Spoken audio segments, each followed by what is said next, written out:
Morning students, आज की इस क्लास में हम 28 सितंबर 2023 के लिए करंट अफेयर्स के एमसीक्यूज डिस्कस करेंगे। So let's begin. The first question is who has been recently awarded Dada Saheb Phalke lifetime achievement award for the year 2021। तो यहाँ पर आपको ईयर के लिए नहीं कंफ्यूज होना, 2021 के लिए जो Dada Saheb Phalke lifetime achievement award है वो अभी रिसेंटली दिया गया है। किसको दिया गया है वो आपको बताना है। Option A is Saira Banu, option B is Shabana Azmi, option C is Waheeda Rehman and option D is Sharmila Tagore. यहाँ पर आप देख सकते हैं Dada Saheb Phalke award for actor Waheeda Rehman, जिनकी यहाँ पर आप पिक्चर भी देख सकते हैं। वो वेटरन बॉलीवुड एक्टर रही हैं, काफी अच्छी एक्टर रही हैं। तो उनको उनकी जो भी उन्होंने इंडियन सिनेमा में कंट्रीब्यूट किया है उसके लिए Dada Saheb Phalke lifetime achievement award दिया गया है 2021 के लिए। ये जो अवार्ड है ये जो फिल्म इंडस्ट्री का है हाईएस्ट अवार्ड माना जाता है, तो काफी इंपॉर्टेंट अवार्ड है, आपको ध्यान रखना है। क्या नाम है, क्या इसका आंसर है? Option C, that is Waheeda Rehman. और जी ये जो अवार्ड है ये दादा साहेब फाल्के इनके नाम पर था। बेसिकली जो मुंबई में फिल्म सिटी है वो भी इन्हीं के नाम पर है, क्योंकि इन्होंने भी फिल्म इंडियन सिनेमा में काफी अच्छा कॉन्ट्रीब्यूट किया है। Next question is which state government committed to 50% reduction in stubble burning cases this year यानी कि 2023।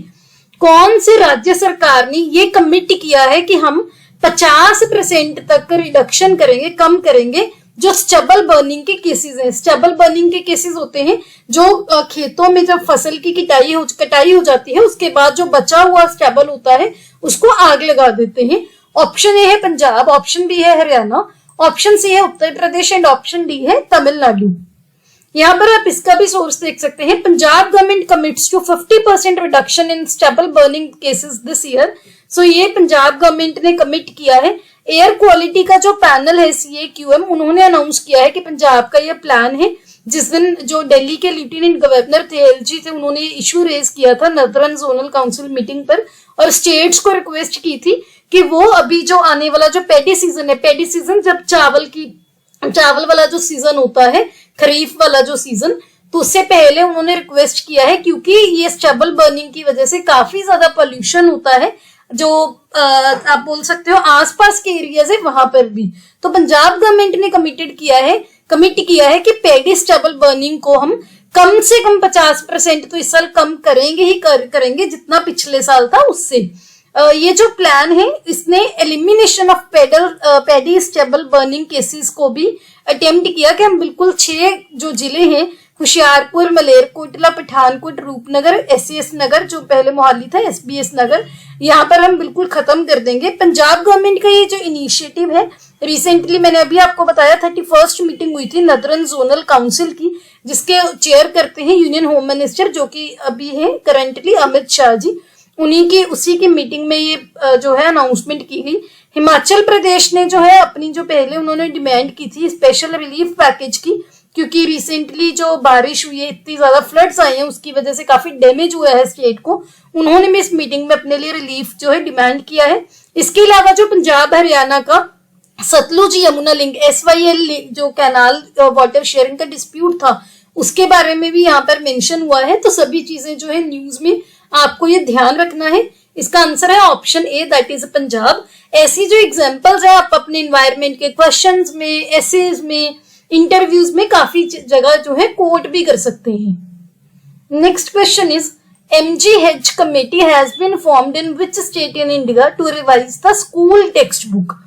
MGH कमेटी किस राज्य में बनाई गई है भारत के स्कूल टेक्स्ट बुक्स को रिवाइज करने के लिए? कमेटीज जो है वो बहुत कॉमनली पूछी जाती हैं, तो आपको जो भी कमेटीज न्यूज में रहती हैं वो तो पता ही होनी चाहिए। इसके अलावा जो आपकी NCERTs में बेसिक बुक्स में कमेटीज हैं जो काफी टाइम पुरानी है लेकिन काफी सिग्निफिकेंट है आज के टाइम पे भी, वो बहुत कॉमनली पूछी जाती हैं। Option A is Haryana, option B is Karnataka, option C is Uttar Pradesh and option D is Kerala. यहाँ पर आप देख सकते हैं इसका सोर्स, कर्नाटका गवर्नमेंट ने 5 पैनल बनाए हैं टेक्स्ट बुक्स को रिवाइज करने के लिए। ये जो 5 कमेटीज है इसमें 37 मेंबर्स होंगे और इसके जो हेड है वो कौन होंगे? MGH। ये क्या करेंगे? जो स्कूल की टेक्स्ट बुक्स हैं जो अगले साल के लिए जो टेक्स्ट बुक्स यूज होने वाली हैं उसको रिवाइज करेंगे। तो ये इससे पहले जो गवर्नमेंट थी, बीजेपी रेजिम थी, उन्होंने भी एक कमेटी बनाई थी, रोहित चक्र तीर्थ कमेटी। तो इसका नाम भी आपको याद रखना है क्योंकि ये न्यूज में थी। ये भी एक कमेटी जो है, कमेटी के द्वारा एक ड्राफ्ट बनाया गया था। इसके अलावा एक राइटर है बारागुर रामचंद्रप्पा, इनका नाम भी आता है। ये भी इनकी भी एक कमेटी इसी के रिगार्डिंग बनी हुई थी। तो ये आपको ध्यान रखना है। ये एग्जांपल्स भी आप अपने एजुकेशन वगैरह के क्वेश्चंस में, एसेज में वहां पर जो है कोड कर सकते हैं। It will fetch you extra marks always जो भी आपकी करंट में जो एग्जांपल्स वगैरह होती हैं, आप कोड करोगे तो उससे आपको एक्स्ट्रा मार्क्स फेच होंगे। तो ये जो कमेटीज है, अभी टेक्स्ट बुक्स को रिवाइज करेंगी अगले साल के लिए। ये जो अभी नेशनल एजुकेशन पॉलिसी 2020 है, उसको भी मद्देनजर देखते हुए सारे जो करिकुलम वगैरह है रिवाइज किया जाएगा। तो इसका आंसर है option B, that is Karnataka. Next question is which is the highest mountain peak in Western Ghats. जो वेस्टर्न घाट्स है वहां पर हाईएस्ट माउंटेन पीक, सबसे जो ज्यादा हाइट वाली माउंटेन पीक का क्या नाम है? ऑप्शन ए है अनामुडी, ऑप्शन बी है तोदा बेटा, ऑप्शन सी है कुलारी बेटा एंड ऑप्शन डी है पोनमुडी। तो यहाँ पर आप इसका सोर्स भी देख सकते हैं कि हम ये क्यों डिस्कस कर रहे हैं। न्यूज में था blossoms in full bloom add to visual treat in Munnar. तो जो बल्सम्स हैं, यहाँ पर जो आपको फ्लावर्स दिख रहे हैं, जिसका साइंटिफिक नेम होता है जीनस इम्पेटियन। ये जो फ्लावर्स हैं, ये मुन्नार के पास जो इडुक्की डिस्ट्रिक्ट है केरला का, वहां पर बहुत अच्छी क्वांटिटी में ब्लूम होते हैं, तो जिसकी वजह से काफी टूरिस्ट भी वहां पे आते हैं। ये स्मॉल छोटे छोटे पिंक फ्लावर्स होते हैं, काफी मेजर अट्रैक्शन की तरह काम करते हैं। बाल्सम्स को टच मी नॉट के नाम से भी जाना जाता है। जो बॉटनिस्ट है, ये बोलते हैं कि जो लार्ज स्केल फ्लावरिंग होती है बाल्सम्स की, इसका मतलब होता है कि जो माइक्रो क्लाइमेट है वो अभी भी एक्टिव है मुन्नार हिल स्टेशन पर।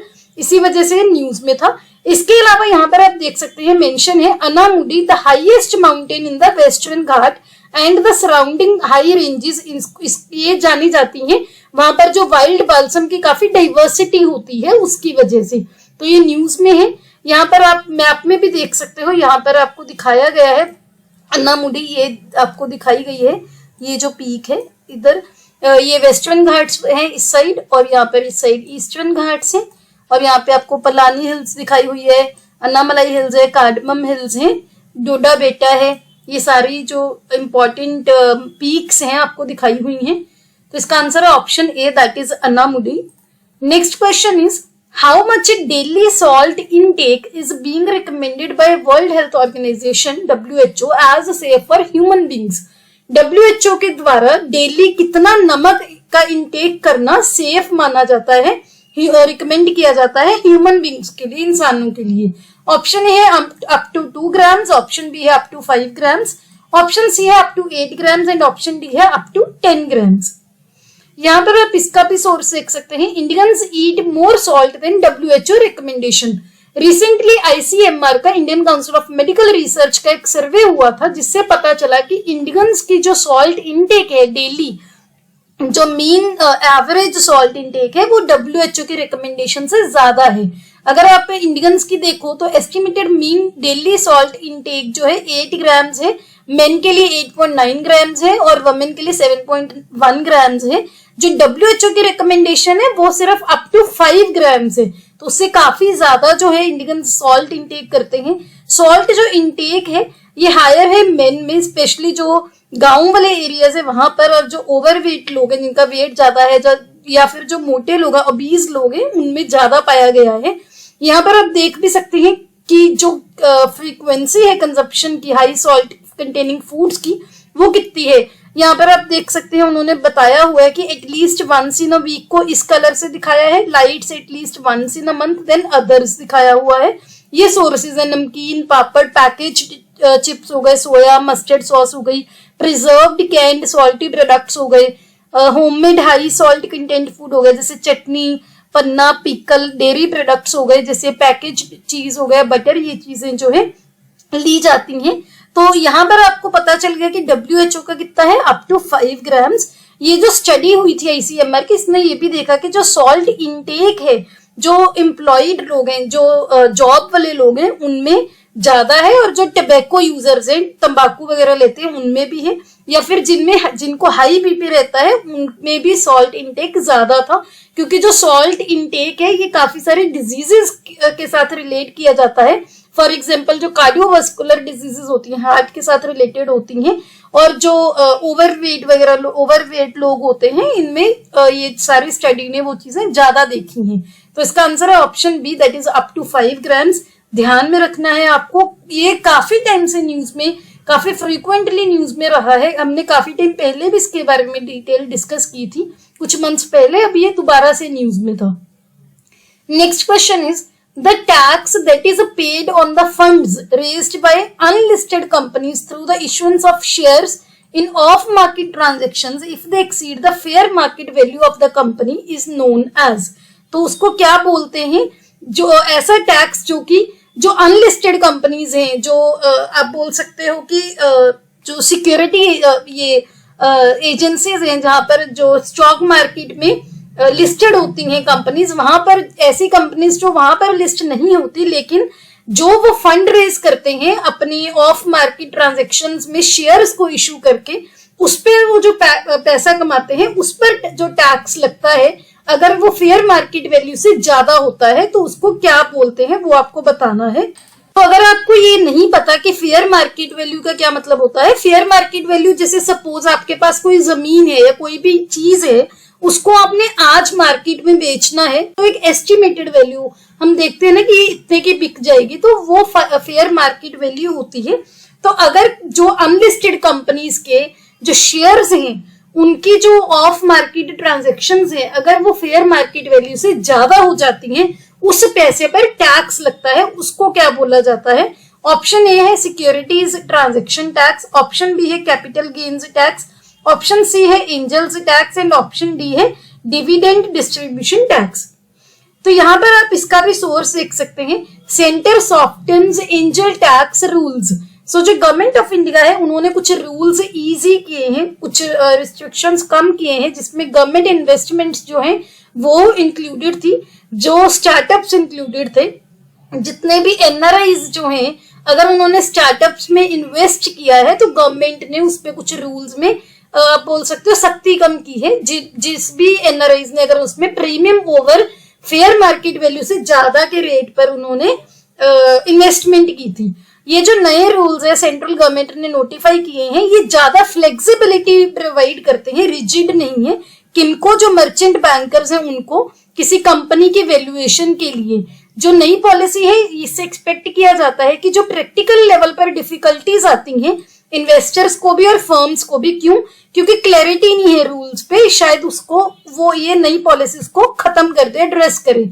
अभी तक क्या था, जो इक्विटी है, इक्विटी को आप लेमन लैंग्वेज में शेयर ही मान सकते हो, वैल्यूएशन है जो इक्विटी शेयर्स की वो सिर्फ एनएवी पे बेस्ड जो है देखते हैं, और जो discounted free cash flow methods है उन पे based.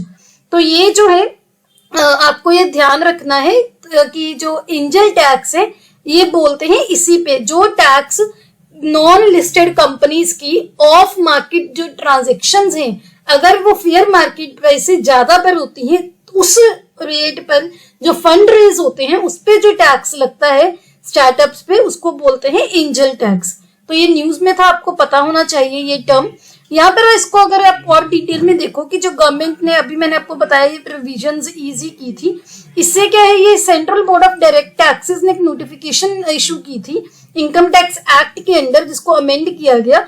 5 alternative valuation methods introduce किए गए हैं इक्विटी शेयर्स के वैल्यूएशन के लिए, सो दैट जो पहले सिर्फ एनएवी और discounted free cash flow methods के बेस्ड जो वैल्यू होते थे, वो अभी उसको ज्यादा फ्लेक्सिबिलिटी हो गई कि वो चीजें रिजिड नहीं ले रही और लोगों को दिक्कत ना आए। तो इसका आंसर है option C, that is angel tax. Next question is which article of the Constitution of India says that states shall take steps to separate the judiciary from the executive?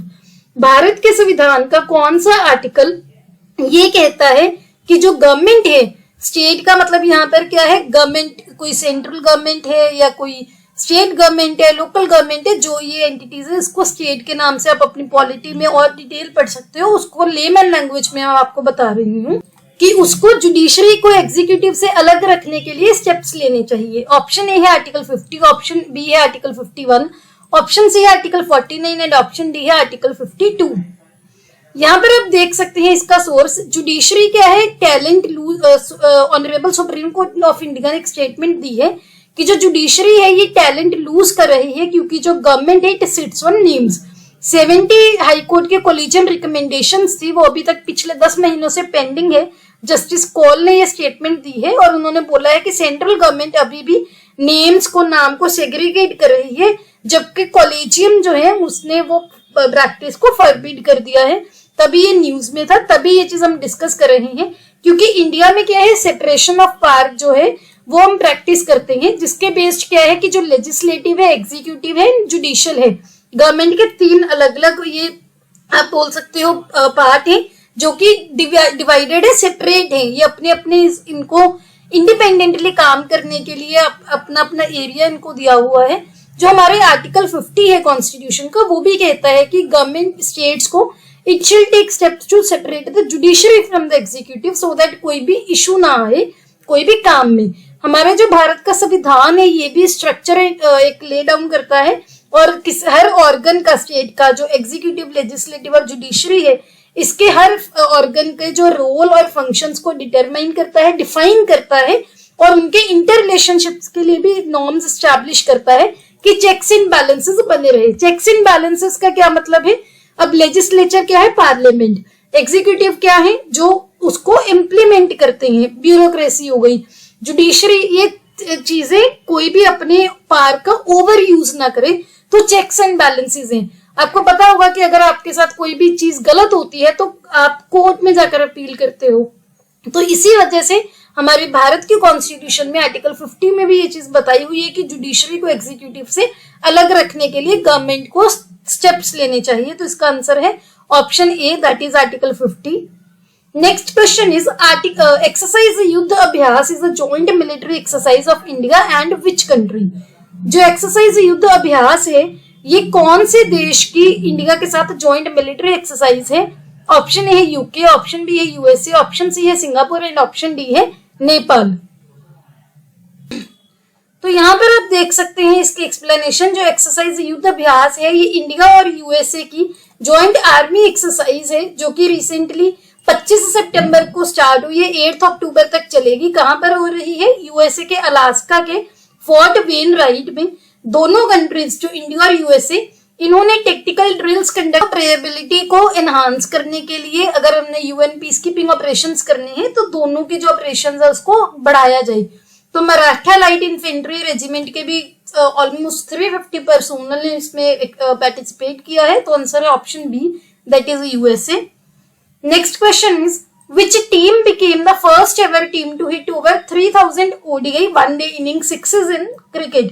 Cricket में कौन से देश की team ऐसी पहली team बन गई है जिसने वन डे इनिंग्स में 3000 सिक्सेस जो हैं वो हिट कर लिए हैं।